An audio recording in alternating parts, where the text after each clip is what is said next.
কিছুক্ষণের ঝড় ও শিলাবৃষ্টিতে লন্ডভন্ড এলাকা। সোমবার রাতে কয়েক মিনিটের ঝড়ে লন্ডভন্ড হয়ে গেল পশ্চিম মেদিনীপুর জেলার খড়গপুর ১ নম্বর ব্লকের ভেটিয়া গ্রাম পঞ্চায়েতের ডিমৌলি বাঁধগোড়া সহ একাধিক এলাকা। ঝড়ের কারণে গ্রামের মধ্যে থাকা প্রচুর বিদ্যুতের খুঁটি উপড়ে যায়, ট্রান্সফরমার ভেঙে মাটিতে পড়ে যায়, বহু গাছ ভেঙে পড়ে রাস্তায়, গাছ পড়ে বহু বাড়ি ভেঙে যায়। গ্রামবাসীরা জানান, কালকে ঠিক সন্ধ্যার একটু আগে যে ঝড়টা আসছে আর কি, সে ঝড়টা আমার দেখা আর কি ডিমলি দিয়ে যে ঝড়টা এসছে আর কি, ডিমলি সারসা ভালুখুলার উপর দিয়ে যে ঝড়টা বয়ে গেছে আর কি, এই ঝড়টা আমার জীবনে মানে আমার যত আজকে ৫৩ বছর বয়স এরকম ঝড় মনে হয় আমি কোনোদিন দেখিনি। আমার পুরো বাড়িটা ভেঙেছে, আর দোকান লোকের গাড়ি ছিল, আমার তো গ্যারেজ, গাড়িগুলো ক্ষতি হয়েছে, অনেক টাকার পার্ট ছিল নষ্ট হয়েছে, হাওয়া মেশিনটা ভেঙে গেছে, হাওয়া ট্যাঙ্কটা, সার্ভিসিং মেশিনটাও ভেঙে গেছে।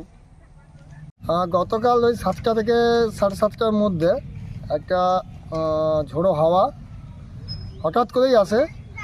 ঝোড়ো হাওয়ার সাথে আপনার বড় বড় শিলও পড়ে এবং 10 থেকে 15 মিনিট তাণ্ডব চালায় আমাদের ভেটিয়া অঞ্চলের বিস্তীর্ণ এলাকায়।